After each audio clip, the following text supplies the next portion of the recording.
Today's recap will be on the movie Windfall. The story begins when a man sits overlooking an orange orchard whilst drinking some orange juice. He gets fed up with the beverages, so he decides to head down to get a taste for the real thing. After which, he chills at the pool and finishes the juice before throwing the glass away with a look of satisfaction. He heads into the kitchen of the luxury villa to pick a dish towel to wipe his fingerprints from the doors and handles. The guy prepares to leave but pauses and decides to head back into the empty mansion to loot some of the valuables in the home. As he does so, he comes across a gun and other valuables before happily counting some cash he found, but unbeknownst to him, the owners of the home arrive. It only becomes apparent when he hears the car pulling up.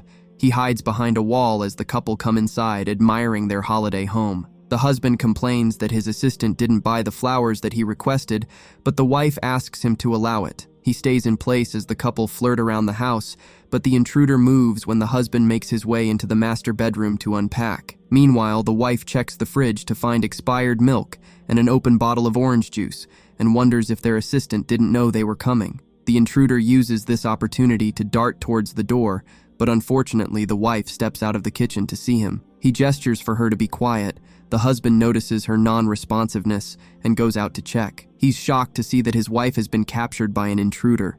The guy nervously asks him to take a seat, to which he complies. He then makes the wife sit on a different chair before warning them not to try anything funny. The husband requests that he addresses him and not his wife before beginning to build rapport by commenting on how he knows the intruder does not want to hurt anyone. The guy doesn't want to connect and instead grabs some cables to tie the wife. While he does so, the husband tries to call for help, but he's spotted, so they're both made to forfeit their phones. He checks the purse for other devices but finds some pills instead. The husband offers to give him the money stashed around the house, but he might need a minute to find it all since they are not at the villa often. The intruder alerts him that he has already found his watch and money, but they assure him that there is more. The rookie criminal therefore follows him to the office to get more cash. While in there, the husband assumes the intruder targeted him because he's a CEO at a tech company, but the guy just wants his moolah. The intruder tests his honesty by asking if there is a gun in the house, but the CEO lies and says no. Shortly after, he finds the stash of money. They make their way back to the living room for the intruder to count his haul. The couple try to convince him that it's a sizable loot he has gathered, so he should get going. They assure him that they will not call the police. There is no cameras that captured the incident, so they will pretend it never happened. The man decides to be cautious and tie the CEO, but fails. He leads them outside to barricade them inside their sauna. The couple are reluctant, so he explains that by the time they break out, he would be long gone. They eventually go inside when he starts to threaten them. He begins to pile random objects from the area to block them in, even covers the window before leaving. He picks the gun from the drawer while exiting the villa and throws their phones and the gun into some shallow water. I think he forgot that phones are water resistant these days. He rushes to his car and sits in it relieved, but before he rides into the sunset, he notices a hidden camera in the trees. He shows his frustration, then makes his way back to the villa where he removes the gun from the fountain and proceeds to the sauna to get answers. He arrives to find that they have already escaped, but after a brief search, he spots them making their way to the orchard. The husband stops like a goat that's been caught before running off. The intruder pursues them, and after a short chase, he catches the CEO at gunpoint and forces him to call his wife. They make their way back to the villa where he asks them about the secret cameras, but they deny knowing about it. The husband doesn't feel that much in danger as he casually sits there discussing with their kidnapper. He even tries to establish some ground rules on the gun,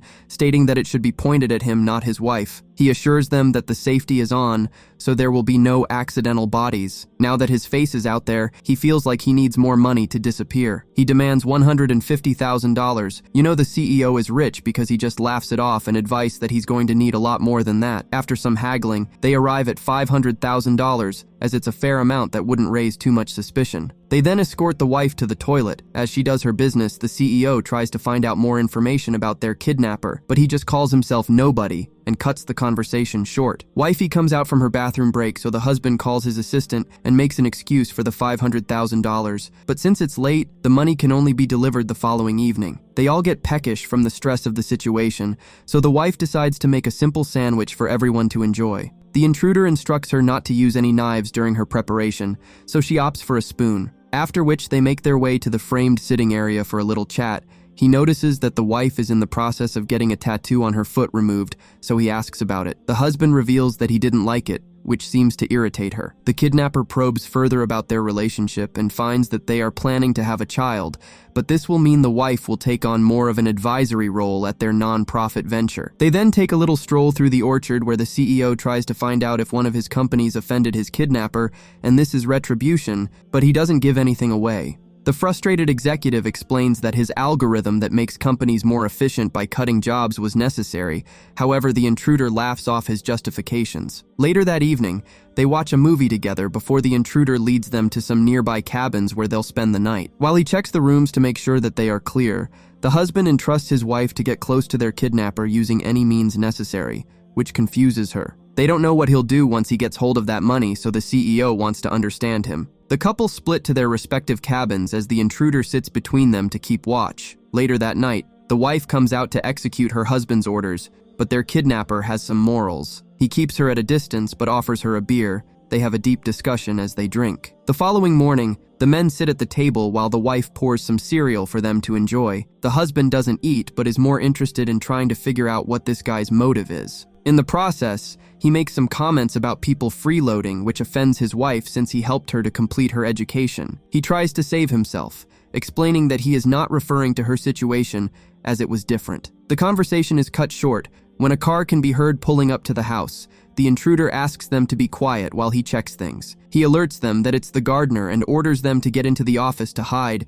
The kidnapper scolds the couple for not alerting him of the groundsman's visit, but they assure him that they were not aware. The intruder becomes a little panicked when the gardener starts to approach the door. They try to wait out his knocks, hoping he will get fed up, but he just keeps at it. The frustrated wife alerts the kidnapper that he sees their car, so he's not likely to give up. The husband suggests he talks to him, which he agrees, but the intruder warns him not to mess things up. He opens the door to the gardener, showing his appreciation for allowing him to work for them. He accepts it and quickly closes the door. The kidnapper orders them to go to the bedroom where they wait for the groundsman to finish his job. The intruder checks to see if he's finished, but gets spotted when the gardener comes to the back door to knock again. They all answer the door with the husband introducing their kidnapper as his wife's cousin. The groundsman wants to show the husband something outside, so the wife suggests that they all follow him. He informs them that he designed and built the garden. The couple commend him for his work as they shower him with praise. The real reason he brought them out was because he wanted them to approve his idea to grow an oak tree at one of the sitting areas. He shows them the plans for the homeowner to sign off. As he does so,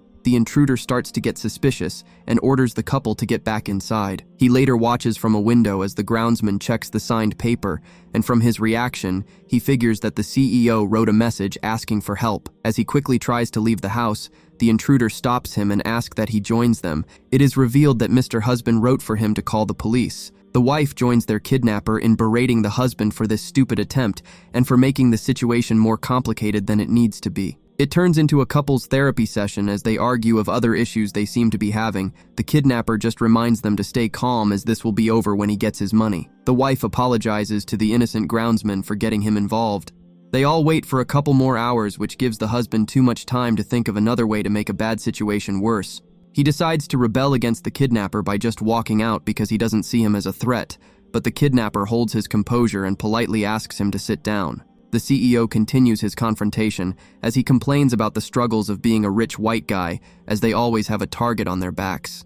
He then proceeds to start insulting the intruder, but his wife comes to their capture's aid. I think she's starting to develop Stockholm Syndrome. The husband really doesn't believe he has that X factor of a hardened criminal, so he tries to leave again, but the kidnapper points the gun at him and orders he take a seat, but the husband still stands his ground. He shoots a warning shot just past his head. The groundsman uses this as an opportunity to escape and dashes towards the back exit, but he trips and shatters the door as he falls. Unfortunately, a shard from the door impales his neck. Everyone watches in horror as he removes himself from the door. The kidnapper rushes over to stop the bleeding, but it's too late as he dies from blood loss. He ties the couple by their legs, and they all sit there in disbelief about what they just witnessed. The intruder closes the curtains so that they don't have to look at the body any longer. The wife feels like he might kill them to get rid of any witnesses, so she assures him that his death was an accident. She pleads that he doesn't have to cross that line of being a murderer.